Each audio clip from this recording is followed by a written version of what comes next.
More or Nothing.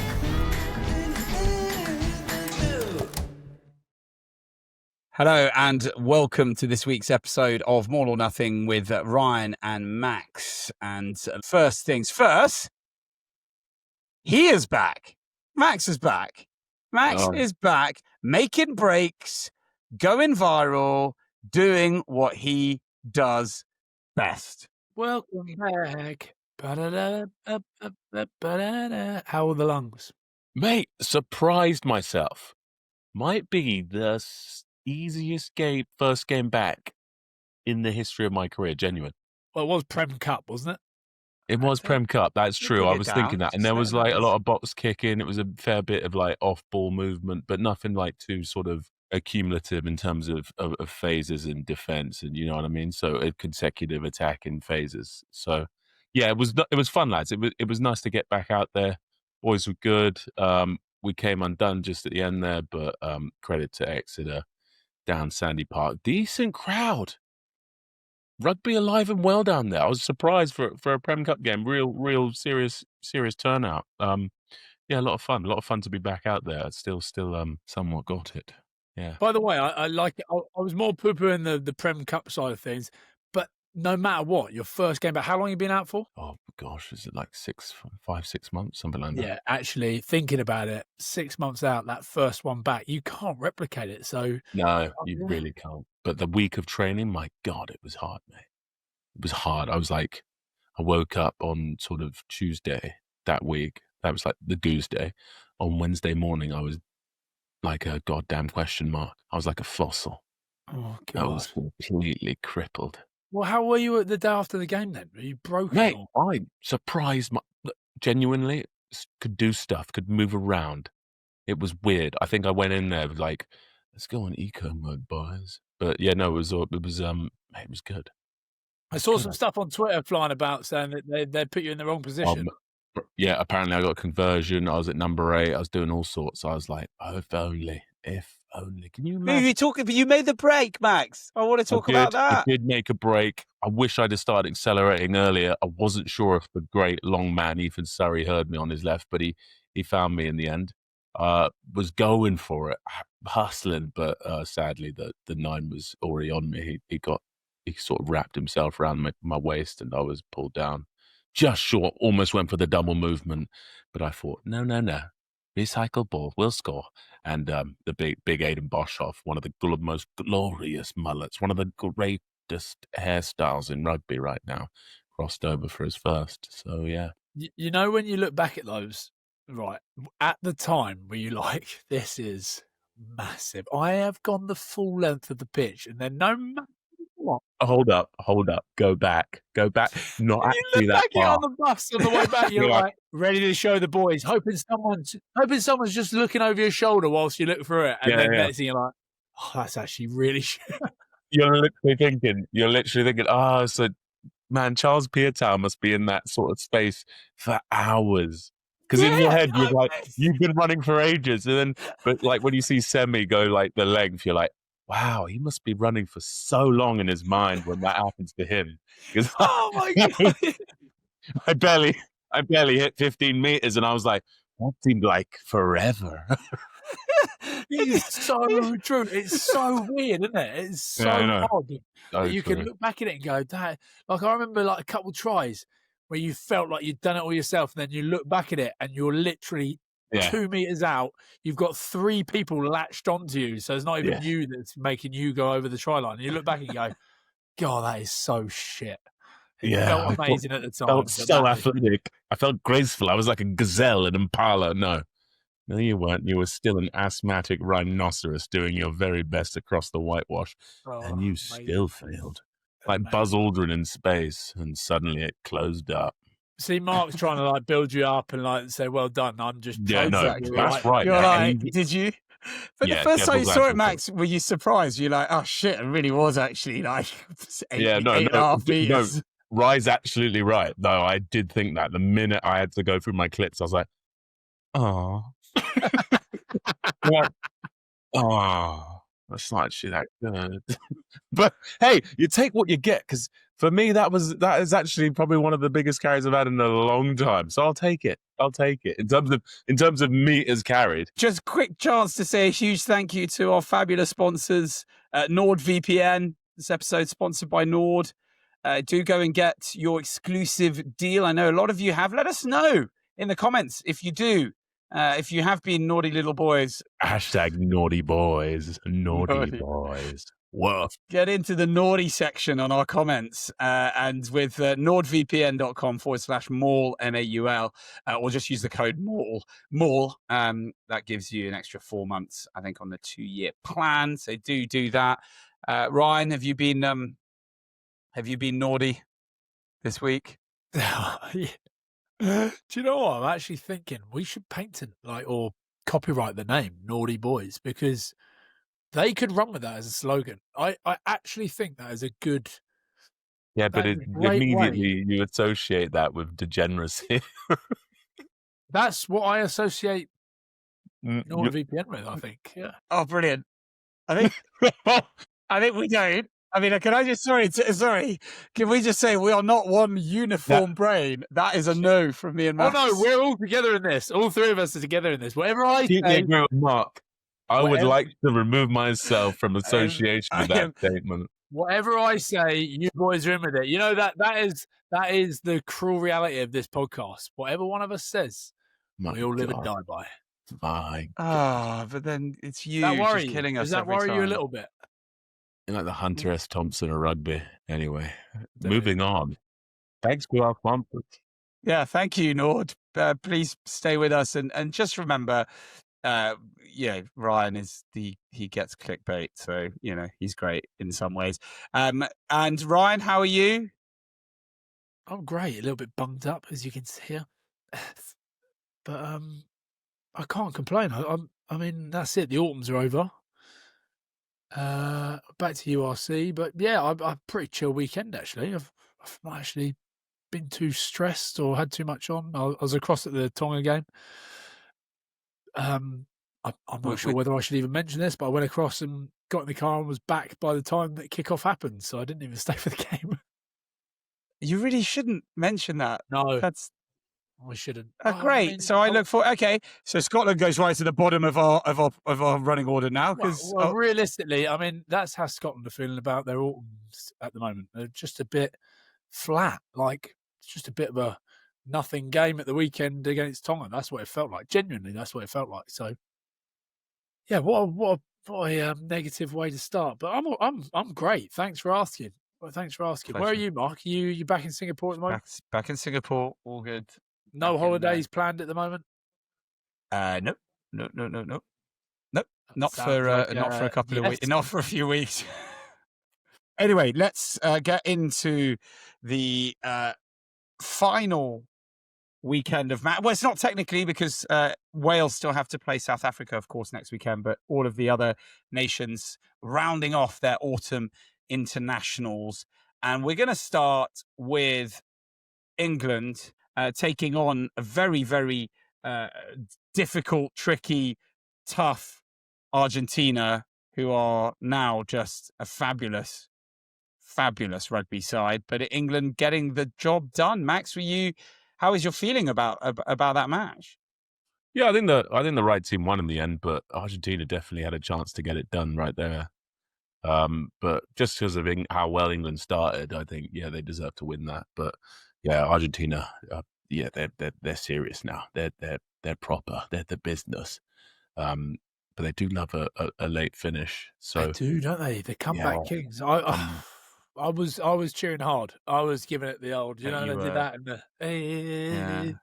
the. I bet you were. It's happening again. I bet you were trying to get it. No. Well, that was it. But once again, England should thank Scotland, as we mentioned. We tired them out. So if we hadn't worn them down, that, by the way, that clip that went out in the week when me and Barks, I forgot when we were lying in that camper van bed, and Barks says we've softened All Blacks for England. You opened the show by saying that you'd soften the All Blacks up. I mean, what? I forgot about that. But that clip did make me laugh a lot. and we've pretty much gone and done it again. Listen, I'll give England their due. I will give England their due. I think they're up there, top 3 in the world at the moment, and I would be intrigued to see what would happen if they went up against South Africa tomorrow. That is my... Can we just scrap the Wales-South Africa game and just do England-South Africa? Is there a way we can just manipulate that? Because England, out of all of them, I reckon had probably the toughest test. Starting with the Aussies, who, let's face it, we were bigging up, saying they were going to come and do something special. Fiji aren't any easy test at the moment. No. You look at Scotland going over there, and Fiji are dangerous. And then the All Blacks and Argentina, the way they finished. I've been impressed with England. I actually think they've built some serious depth. They've got a dangerous bench. We've seen what Borthwick's doing with that now. Yeah, boys, I would question, could the South Africans beat them? I think it'd be a good game. I reckon they'd give South Africa a run for the money. I think Ireland have fallen off the bandwagon. They're on their way down. Wow. That's a real 180 from you. Yeah, that's what I do. Sometimes I blow hot, sometimes I blow cold. In all seriousness, do you not agree with me? Is that no, I'm with you. I'm with you. Match everyone wants to see, England versus South Africa right now. That is what everyone wants to see. I agree. I think technically up front, that's the team that can sort of handle that jandle. That is the sort of the South African physical dominance at set piece. I think that English pack might have the IQ for it and the muscle to back it up. But even Borthwick said England are miles behind.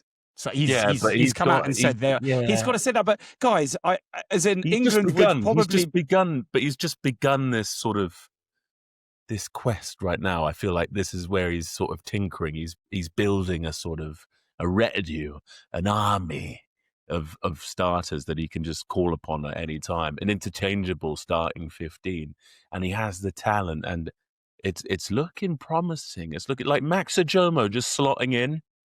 Mate, levels to his game. A Rolls Royce of the centre. Max, with that in mind, although, can I just say from my personal perspective, England are doing great, but South Africa would still wipe the floor. Like, they just are so far ahead.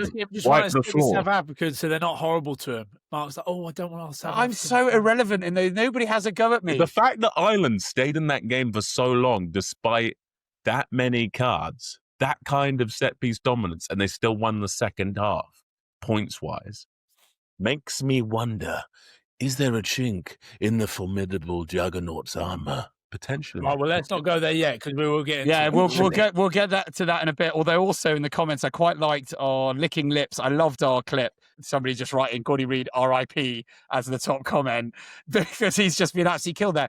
But it had nothing to do, obviously, this clip with South Africa. But there's a couple of people who come in being like, "Wait till Henry Pollock tries that on us." I think like Scout Berger came out and called him like a sort of TikTok main job. Rugby on the weekends kind of flash in the pan guy. So obviously the South African public have to rally around the great Aryan champion that is and was Scout Berger. But yeah, it's getting spicy. Everyone wants that game. They want it desperately. Let's go back to Max Ojomoh. Obviously, breakout performance from him, 2 assists, a try. I suppose the first bit, Max, is the surprise around. We just said last week, England have finally found their centre partnership in Fraser Dingwall and Ollie Lawrence, and now they've got potentially, with Ojomoh and Henry Slade. No, that doesn't work. I don't think Steve looks at it like that. I think he just thinks, I just want loads of guys who can just do it. Because Slade was fucking good as well, wasn't he? Slade was also brilliant. So, like, I've got depth in the Mariana Trench now at centre. Like, I can call on guys like Max Ojomoh, Ollie Lawrence together as well. You got that Bath sort of partnership, which is great. But yeah, Max Ojomoh he's a special talent in terms of just like he's got really, really impressive vision, and then he's got really great skills to pull off some sort of like that crossfield kick, huge. But as a 12, how many 12s do you see pulling that? And he's got like wrist. He's played 10 a few times, hasn't he, for Bath? Yeah, and he was playing 10 when Finn was out, like, and he looked well at home there. Like, but is he what's size wise? Because he's athletic. He's athletic enough. Like, look at how he was shifting. He was making guys miss. He's a handful. So he can fulfill that. Bizarrely, he could do the hybrid. You know, everyone talks of either your Jamie Roberts just pounding down the 12-10 channel, I'm not going to compare him to Jamie Roberts on a soft shoulder, but he can run it. He can run it. But he can hybrid because he's got the kind of Greenwood hands, if you will, or that sort of thing, right? Exactly. Amazing. Right. So the options, the depth is there. Let's go to, I'm sure, what the bit that Ryan would like to hear about, because he's been in that very position in that tunnel, having a bit handbaggy business. This is interesting. Very. I want to know what actually happened. Because Felipe's come out and he's saying, well, Tom's a bully. A fucking bully. He is a fucking bully. Bully, you are a bully. What's he say? He hit how old's Felipe? I am 43. I am 40. He's 27. He hits me. So, like, what's the crack there? Do you reckon? I reckon what's happened. This is what I think. Felipe's hot, right? Because late tackle, he's blown out your boy's knee. Yeah. Let's go to the incident in hand. I don't think it was that bad. It's late, but it's not that bad. Late, like, the shot itself is legal, but it's a late tackle. Agree? But isn't the foot planted, though? The foot's planted at this point.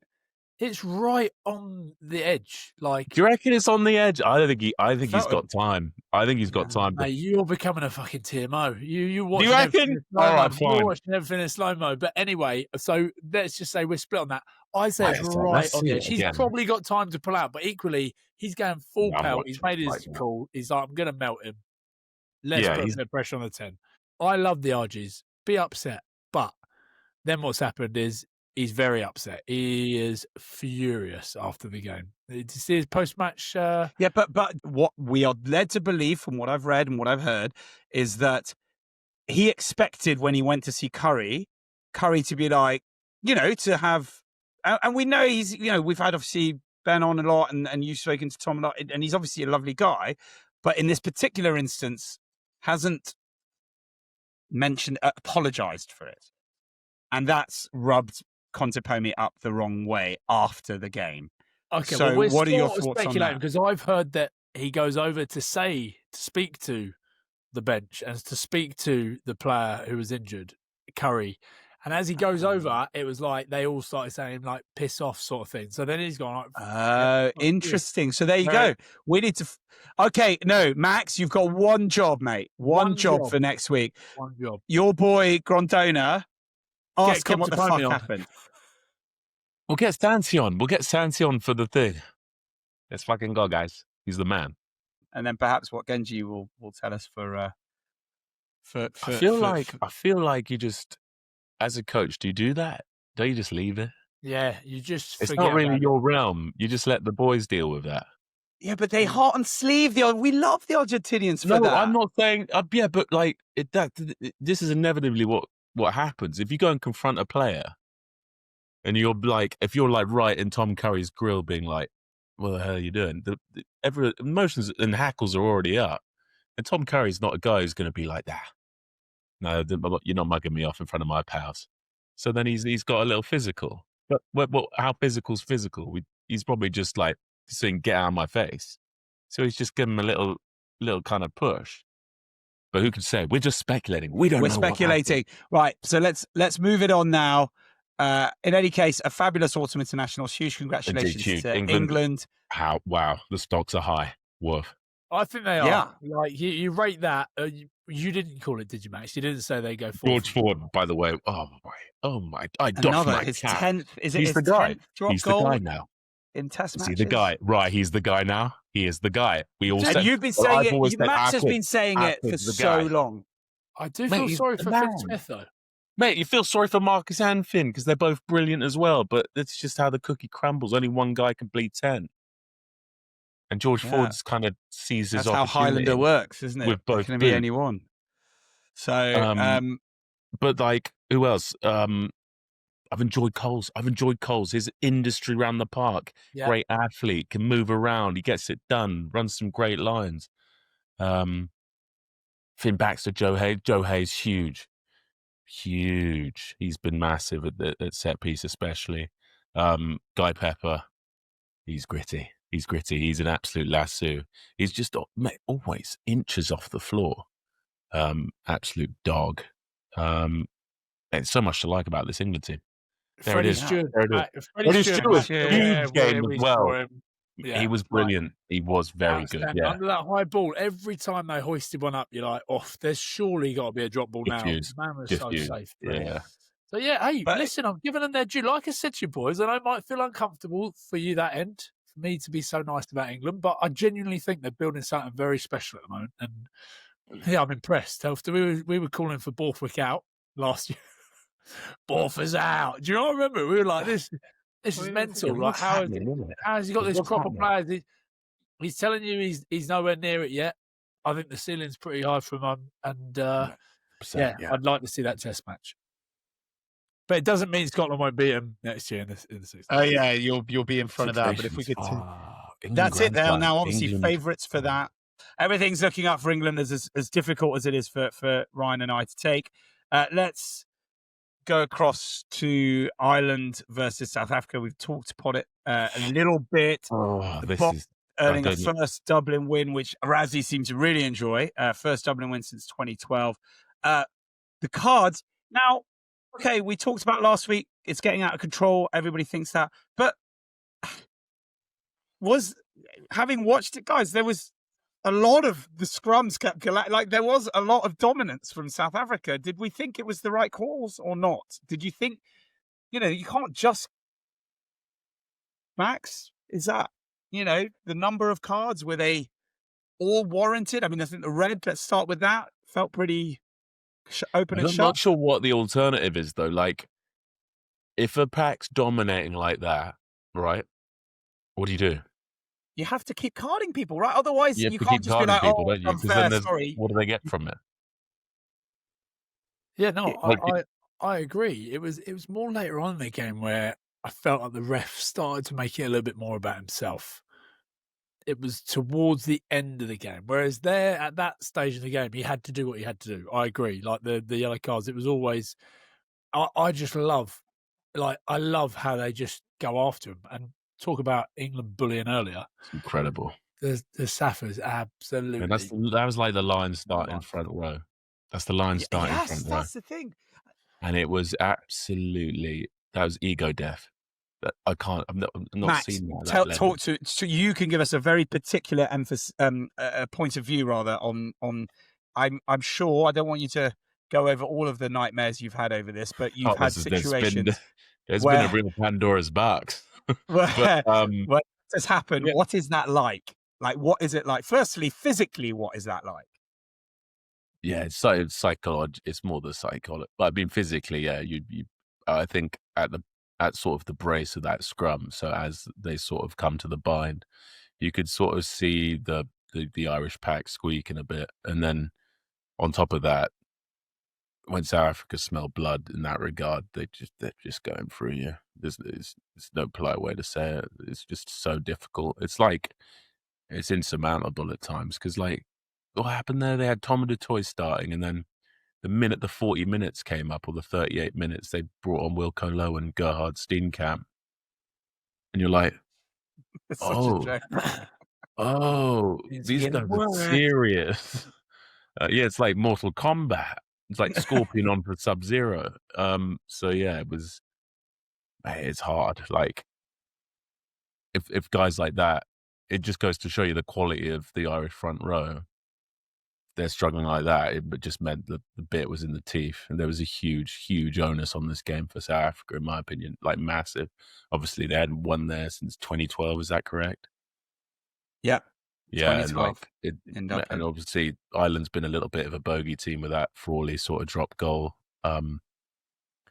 So yeah, I think they just came for redemption, just to put the record straight, so to speak. And they really manifested that through the scrum. It was quite scary. They even got a properly try. Fair though, Ireland scrambled pretty well, didn't they, at times? Incredible to keep the score where it was, despite what was going on. down to 12 men. I could not believe that they managed to stay in the game with that. And that puts to bed. Even when they got back to full, you're thinking, surely not. I was thinking, this is it. There's a comeback coming. I thought they were going to end up. It looked weird, didn't it? I was like, imagine.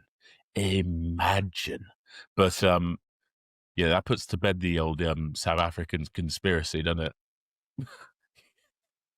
We're done with that. We're past that now. Yeah. But yeah, they were brilliant. Cobus Reinach as well. Wow, what a player! He's so fun to watch. He seems to be getting better with age. Yeah, as well. He really does. He's just like, he's just industrious little nine, and he's real combative, very abrasive style of rugby. Just so much fun to watch. But yeah, Sasha Feinberg and Gomazulu as well. Like, it's just so smooth. It's so luxurious to watch that man operate. But yeah, South Africa. Wow. Because you look at that game, and a lot of people, you even said it just a minute ago when we were talking about England, like England versus South Africa. Our South Africa, is there something there? But when a team goes down to 12, it's almost like you force it a little bit more. You start to go, we've got to score. We have to score every moment now. And you start trying to score. You can start sort of going out of the game plan, yeah. You can almost change the narrative a little bit around that. But it was the way that the Irish came back in the second half. I was thinking, I'm trying to remember the red card. What was the red card again? Who was it? James Ryan, clear out on Malcolm Marx. Oh, what? Yeah. That? Okay, right. So this is what I wanted to speak about. That clear out, do you not just think that's a red card straight off the bat? Why is that getting sent for a bunker review? We agreed, straight red. It's a straight red. Look, why mess about chucking it up for a bunker review? I just see that as give the refs an easy out. Indeed. Well, it's like if you get it wrong. So if you go straight red and then, hold up, maybe I was wrong. Don't get me wrong. What happened last week? We have always on here been. We've always been happy for these 20-minute reds, and we think that's a great option. But when it's something clear and cut as that, I'm thinking, well, that is reckless from the off. Dives across, shoulder to his head. He knew exactly what he's doing. He's just lost his mind. That's a straight red. I think it's a straight red all day long. So just give him the straight red. Yeah, but we can't have it both ways because, as Max just said, Franco Moster is the one who got, I think, red carded last week. Got red carded wrongly. And asked a review, even though that's what they felt. This is where the debate needs to go. They need to decide. I think decide one or the other because at the moment I feel like we're still in the middle. By the way, just going back to the England All Blacks game, Holly Davison was outstanding. Like reffed it so bloody well. I thought Wales All Blacks. Sorry, Wales All Blacks. Sorry, Wales All Blacks. All Blacks. Yeah. I thought she was absolutely brilliant. So, but with this one, I don't know. I just feel like was it Eddie Jones that came out recently and said we need to make a decision on it, and he was like, "You've got to have red cards. You got to have." Yeah, I'm starting to look back at it and go, there is just a little bit too much, and everything's getting checked again, and so it's a difficult one, but it's a straight red. You know, it's a straight red. Should he have? What do you reckon would change? Okay, right. What do you reckon would change behaviors with players? Okay, put it this way: what if we just gave? Because obviously you don't want to see you don't go to a game and want to see your players get carded and they're off the pitch. You pay good money to watch a raging Ebenezer try and dismantle a wild Ade Surveyor. So why don't you just fine the bastards monetarily, hit them where it hurts in the bank account like they do in the NFL? They just give a big penalty. But it's pro rata, so percentage. Yeah. So no cards. Just. But if somebody does like a horrific decapitation, you're like, mate, that's a month's wages, and you won't be able to pay your mortgage. I mean, it would stop guys decapitating each other. Yeah, but right. Can you imagine getting that pass? Yeah. Ryan's like, my God, I would have lost a lot of cash. I just undid that guy's shoelaces, and that's cost me 400 quid. Yeah. Isn't that interesting though? Like the NFL has a completely different take on that. They'll never remove a player really, unless it's completely ridiculous. Yeah, unless it's repeated. Unless it's. But do they get fined in NFL? No. Oh yeah, if you do bad hits and you get a naughty fine. Because in football, do you get fined in football for cards? You get fined for over celebrating as well. Like if you celebrated in the wrong kind, if you celebrated in a way the ref didn't like, Ryan, like it was lewd, like you started like air humping the air, you get fined. What? If you gave away the match ball to a fan, you get fined. Oh my goodness! Yeah. That's fucking madness. No, I'm not with that. I thought football. No, absolutely not. Yeah. Because in football, that's why I used to play football when I was younger, but I gave up because I didn't realise you got fined for red cards. And I had so many red cards in one season. At the end of the season, they're like, oh, here's your fines. And I was like, what are they for? I was only like 16. And they were like, oh, that's your fines for the season. Did you get to a good level of football? No, but why were you getting fined? Because you used to get fined in the league if you got red cards. And I was like, right, well, I'm not paying that. And they said, well, you're going to have to quit. So I quit.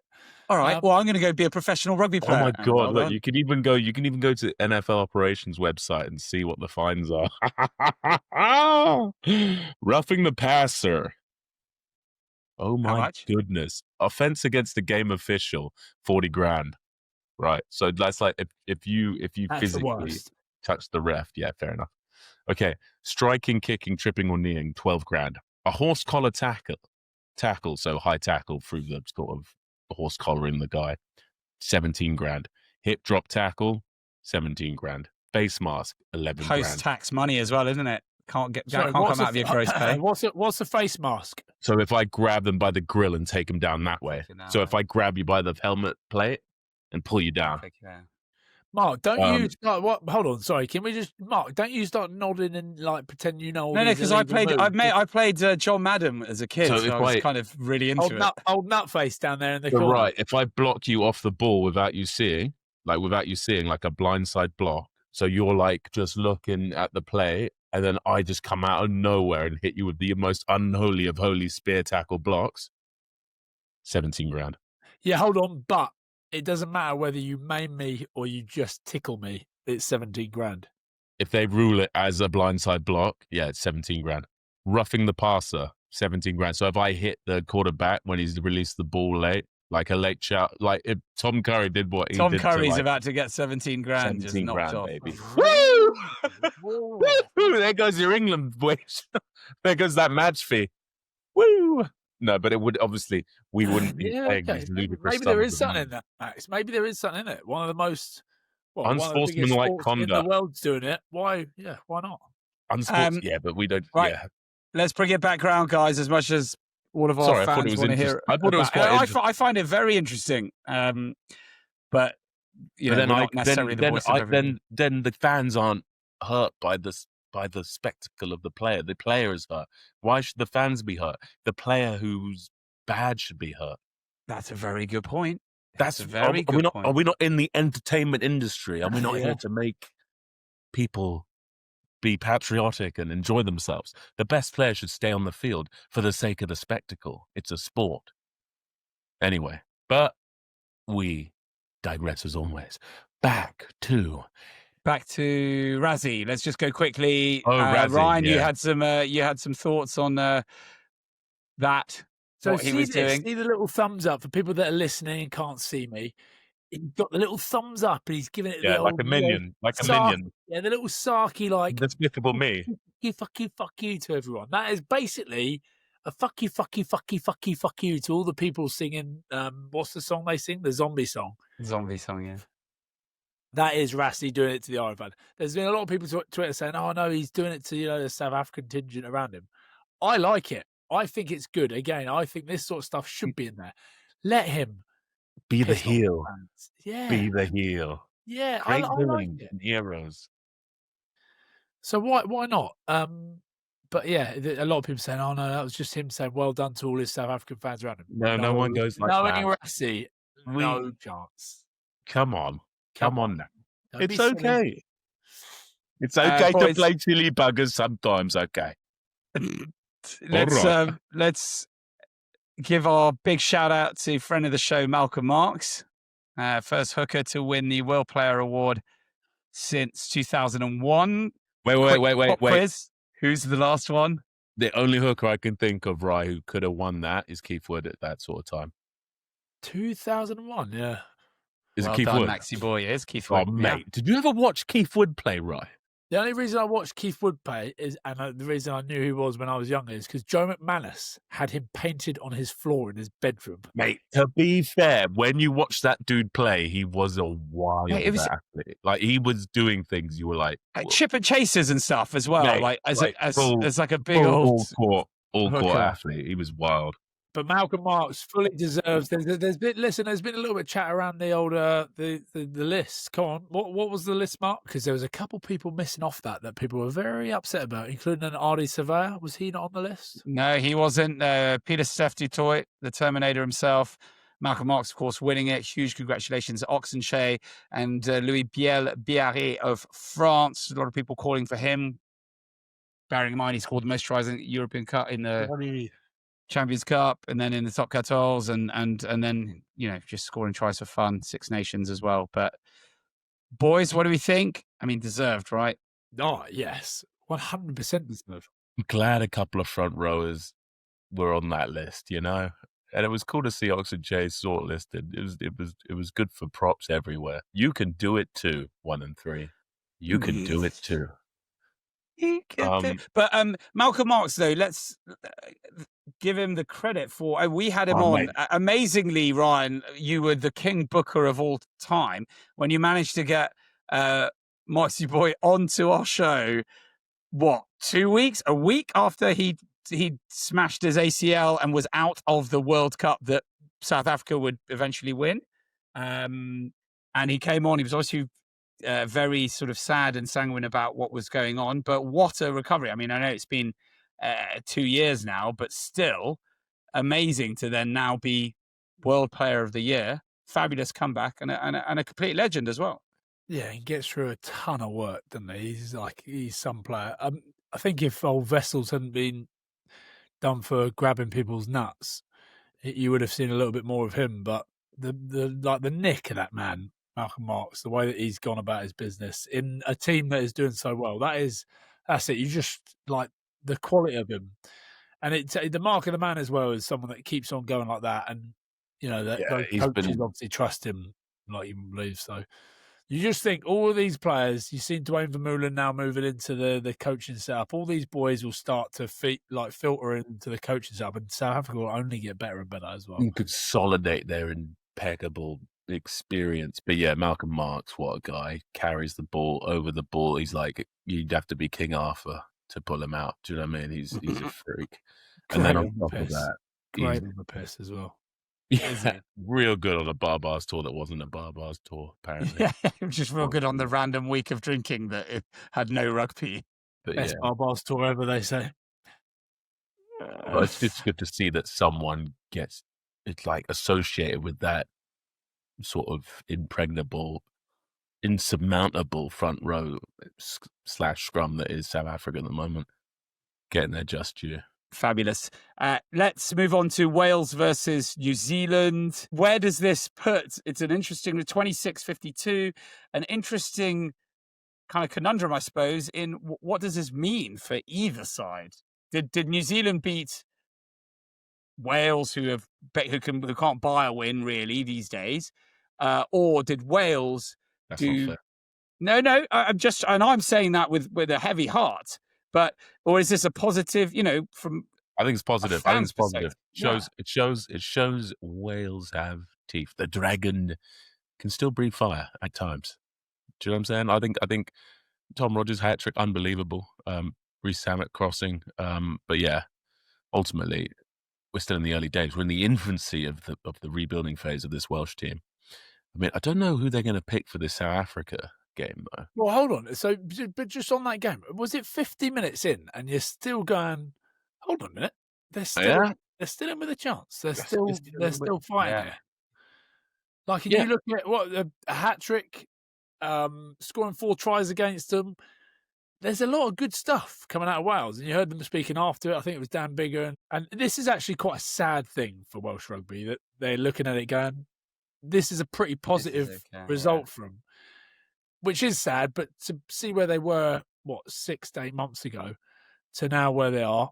Isn't this the most points a Welsh team's ever scored against an All Blacks team? Yeah, that's what I mean.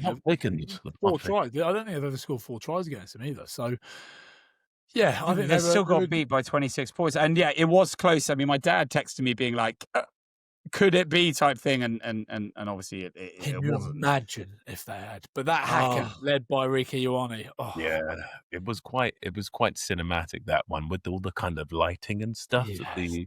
The fireworks hadn't really cleared, so it was like it was almost ethereal with the it's not smoke. Fair. It is fair, but it's not fair. It's so good for the game. Like maybe everyone else should make one up. It'd be hilarious. England could do that little dance, that the 4 boys were doing. They can do that. That TikTok dance whilst the hacker's going on. I think there is an added benefit to them, isn't it? Like, if you want to get fucking G'd up, you look at them afterwards, you're like, I'm even like, oh mate. Yeah, no. Fucking kill someone. Bro, you're talking to your damn ancestors. Yeah. It's not even slightly fair. You're doing a literal war dance. It's wild. Okay, I mean, it's great. I love it. Let's think quickly. What would England? I know what Scotland would do, right? What would England do? What would England do? What would their thing be? I think we'd have to duel, wouldn't we? Like faux dueling, maybe a spot of fencing. It's just amazing. Yeah. Or like ECF, like parade grounds, maybe the rifle flipping. Or what's that thing where they lancing, where they bring the horses out and it's your best player on the jousting. Jousting, and they just and maybe that's you get one chance to take each other's best player out. That'd be too much. That's too much. Oh no, we do it Blackadder style, where the whole team marches past the All Blacks, and then Henry Pollock is bordered with just hits the triangle as a like. Bing! Scotland was but I think the bagpipes are enough. I'd just have the lone piper just go again on the roof, because how cool is that? That was the hacker with the lone piper. No, but it has to be one of the players doing because we've all heard bagpipes, and I heard it in Murrayfield when the guy was just warming up. When they're not on song, they sound dreadful, right? Trying to do a song, so you'd have to get one of the guys to do it. No, I would like some like reenactment of like a part of Braveheart. You know what I mean? Yeah. The captain gets to say the speech, like blue woad on the face, like maybe like some like drum, and then someone going hold.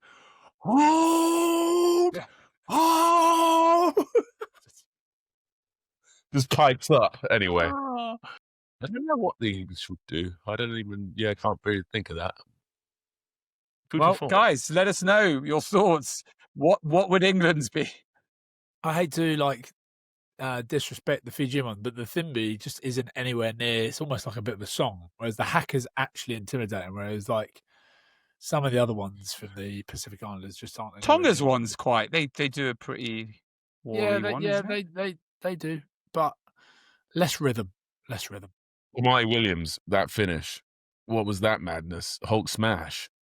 He had no right. He was just sandbagging Welsh blokes out from 5 meters, run through three full-grown, high protein athletes. It was wild. And then Severus's finish on the edge.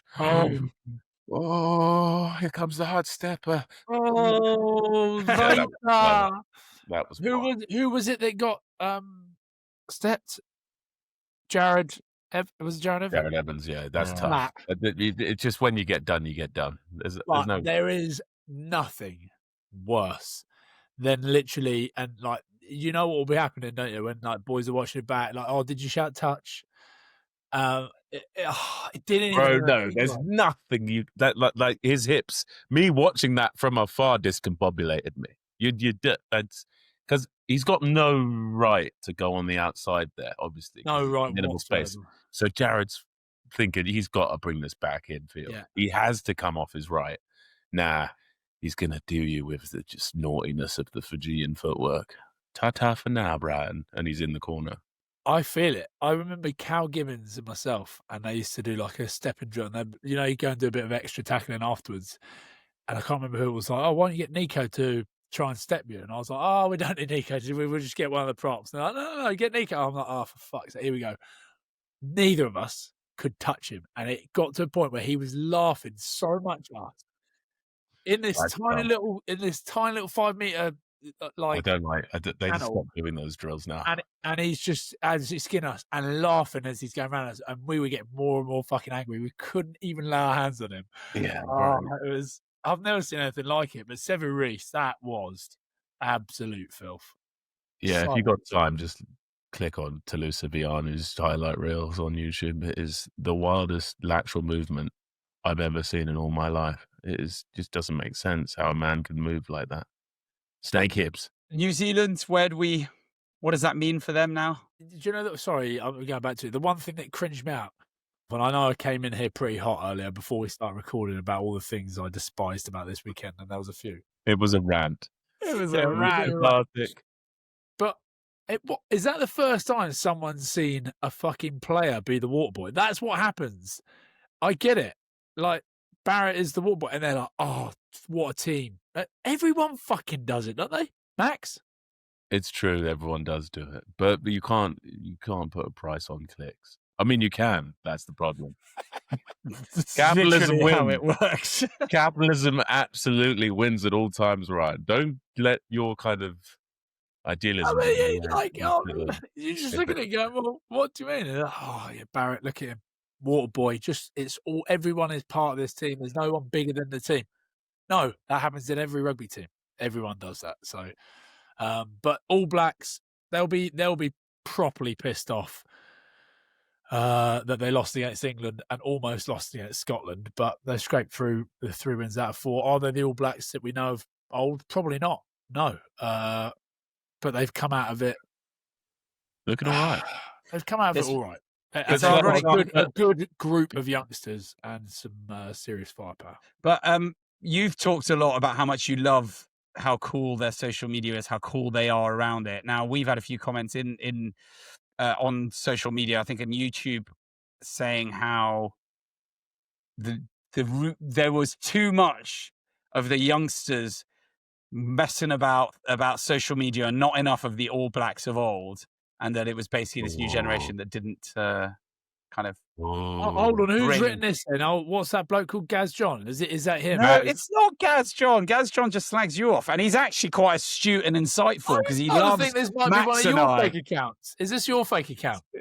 Well, I just go in and slag you off. Back in my day, when who's producer Jim's fake account?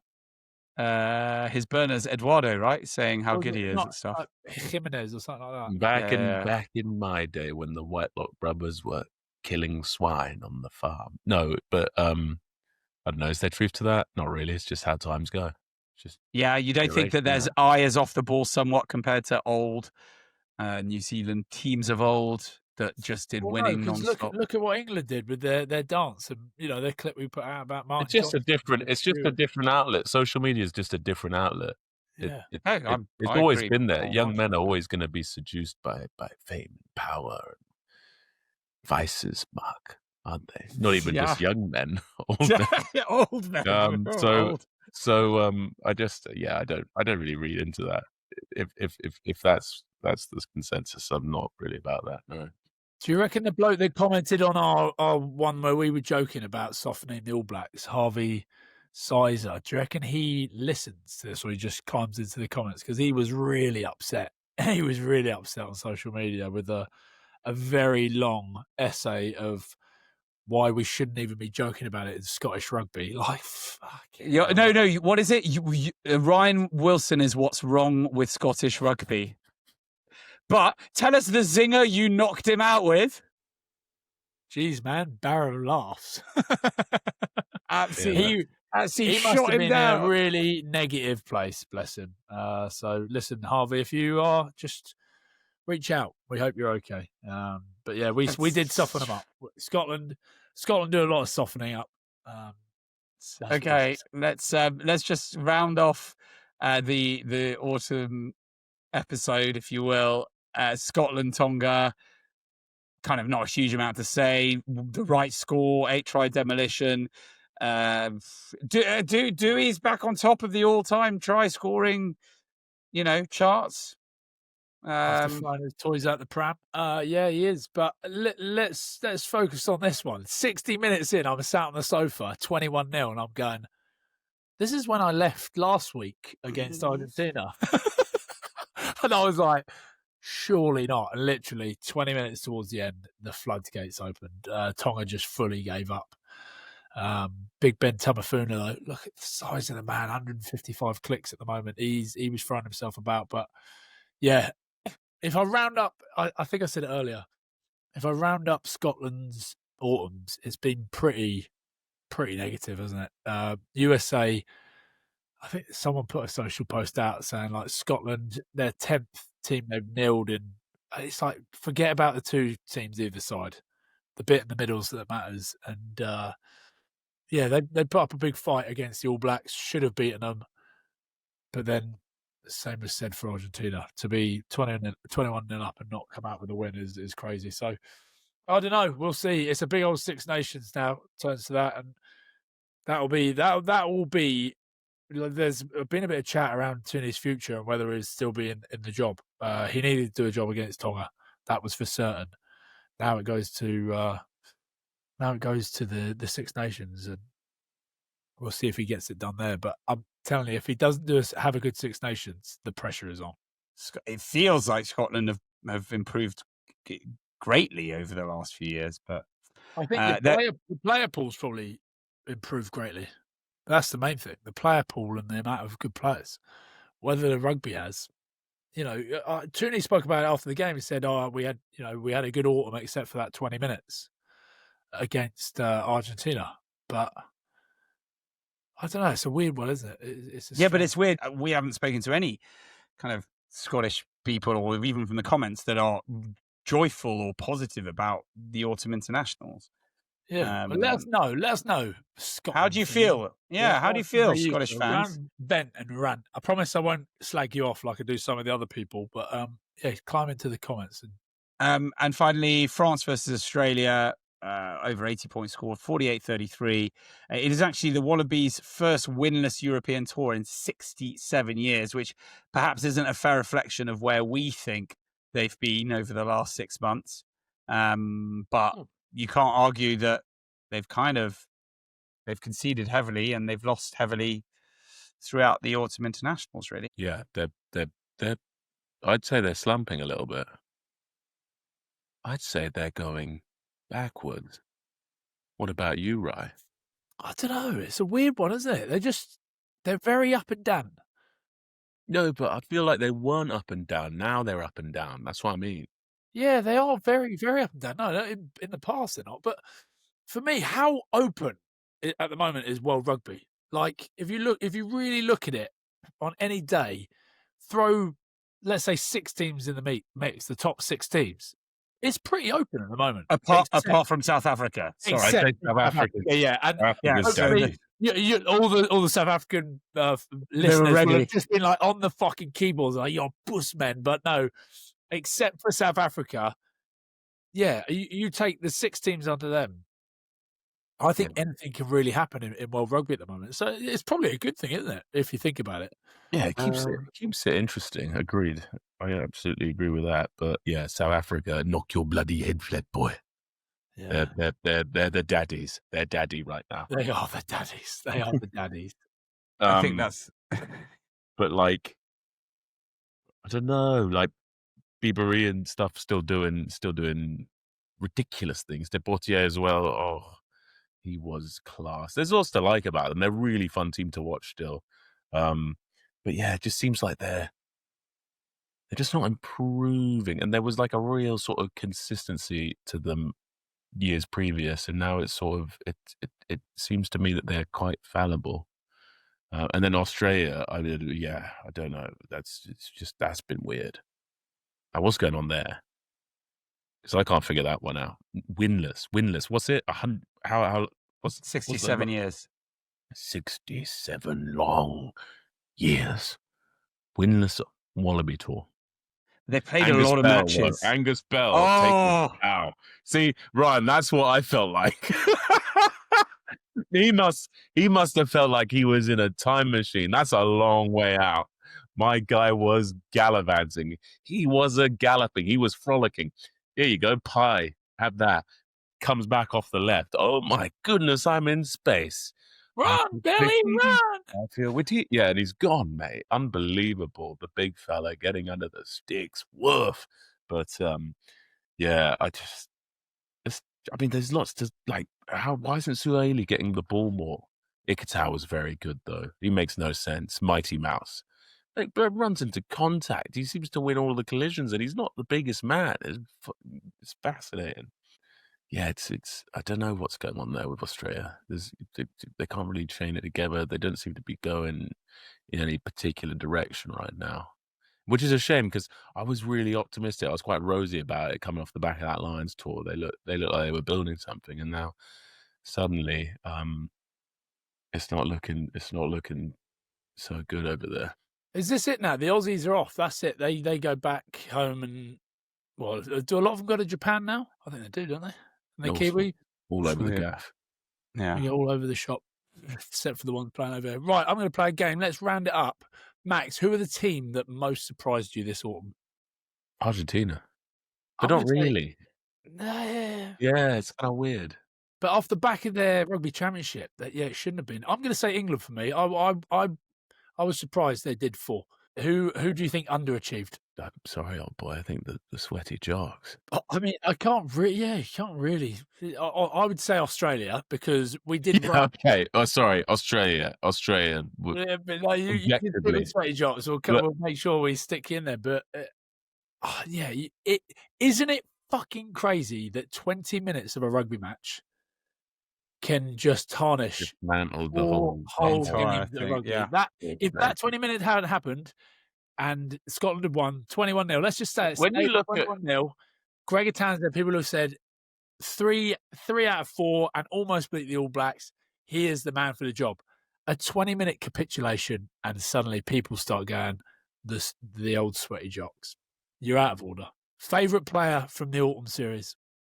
Kid. I just love it. I just love seeing him get back in there. I would say Carreras for me. He plays across all positions. He seems to play anywhere, everywhere. Santi, he was really good. Yeah. Boys, I cannot get over how good he was. He was what sparked them against Scotland for the comeback. And then he's come on and he's done the same again against, God, my brain's gone dead, against England. I think he's been absolutely outstanding. So he's probably my standout player. Worst moment of the autumn nations? I think it's got to be that Ireland sort of yellow card. I've not seen that at that level before. So is there Matt Carley's yellow card fetish? Yeah, Matt Carley's favourite colour. Yeah. Oh, brilliant. Right. Any weird topics you want to talk about? By the way. No, I've turned ChatGPT into my PA. Genuinely. So like so everything I want it to do now, I just say, put yourself in this mindset, or you're my PA right now. Section this off, and I'm starting to give it to-do lists and things like that. So yeah. What do you think? I was going to ask you, social media, net good or net bad for society? Net bad. Straight net bad. Straight net bad. Net bad. All the communication stuff and everything, but it's more what it's created, I think, from a perspective of all of us as adults are hooked on our phones. Whatever we do, we're hooked on our phones. So we're going to amplify that 1 billion times more for kids. The disgrace. And literally we're creating like entire generations of people who have no attention span through the fact that we can't help it because we have the same, it's doing the same thing to us. So what do you think the solution is? There isn't one. We've opened Pandora's. You reckon you just have to adapt to your weird attention span then? Yeah, it'll be a thing where those who succeed, I think, will be those who retrain, forcing kids to only watch long form movies, or do you know what I mean, or things where you're not allowed to. I don't know. The kids watch YouTube because I'm like. Have you ever tried like a dopamine detox? Because apparently a lot of chronic fatigue is literally about people always getting rewarded because they're looking at their phone. So you're constantly getting bombarded by like the algorithm, etc. Yeah, your nerves have been changed in your head, right? Yeah, and then it's just like perpetual. And by the end of the day, you're cooked because you've just gone through because it's a finite resource through the day. So it's like dopamine's not the pleasure. It's sort of like it's the carrot to go and look for stuff to do. So if you waste it all on like these micro sort of blings on your phone, etc., all these like funny apps and all these laughs, mate, how many like memes do you get sent by your mates? Like ridiculous ones. Oh, haha! Another one. Joe Joyce. That's it. Everything. Yeah. Yeah. But see, social media for me, it's like a hate platform at the moment. Like people. Yes, that's also true. All he does is send me things that I don't want to watch that make me angry. What, like politically divisive or that, or people that I know making really shit content, and it fucking infuriates me. Oh yeah, like people just other rugby players. Okay, say it with your chest, big fella. Yeah, you know. Or like Boks will send me stuff that he knows that it fucking infuriates me. Yeah, all he does, he sends me every day. He sends a reel from it, and I'm like, stop it, please stop. Actually, that is so. But it's like people are going out of their way to design content that will trigger that emotion in you. Those are the worst people that exist on the planet. That is the worst. They're literally pariahs, social pariahs, and they're making content to antagonize that emotion. That's the wildest thing about something. Like, why would money? That's it. It's the worst. That's the worst. It's rewarding stupidity. The only thing that I like positive style is that every generation has thought the same thing. Do you think so? Like, do you think they had to? Our parents have looked at us and gone, "You guys are little feral." They did not have to contend with the monster that is social media and like the threat, the existential threat of AI. Like those two things are, I think, this is the beginning of devolution. Yeah, 100%. Elon Musk is just about to bring out a flying car as well. Did you know that? No. I heard, but like that Neuralink thing, right? He's gonna the sort of the upper class of society. So like Marc, right? Marc's gonna be able to upgrade his cranium with so basically right now Neuralink's just like a penny electric, like a microchip you put into like the bit of your skull, right? But you can imagine where that'll go at some point. They'll have these huge like automated chrome domes and they'll just plug it into their brain and they'll basically just separate themselves by speciating because their IQ will be so enhanced by Neuralink sort of microchippage.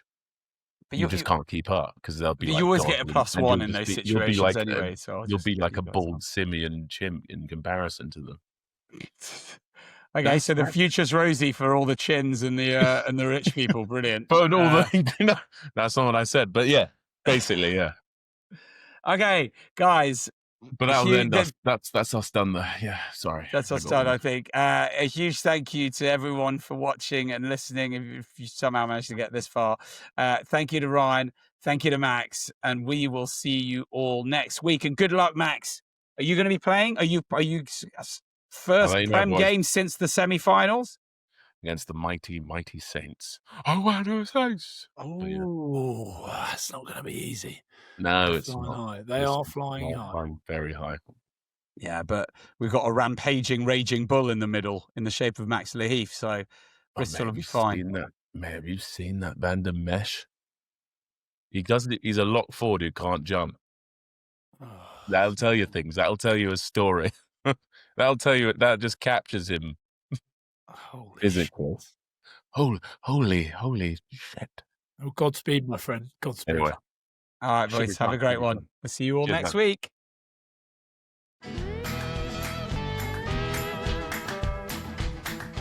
More or nothing.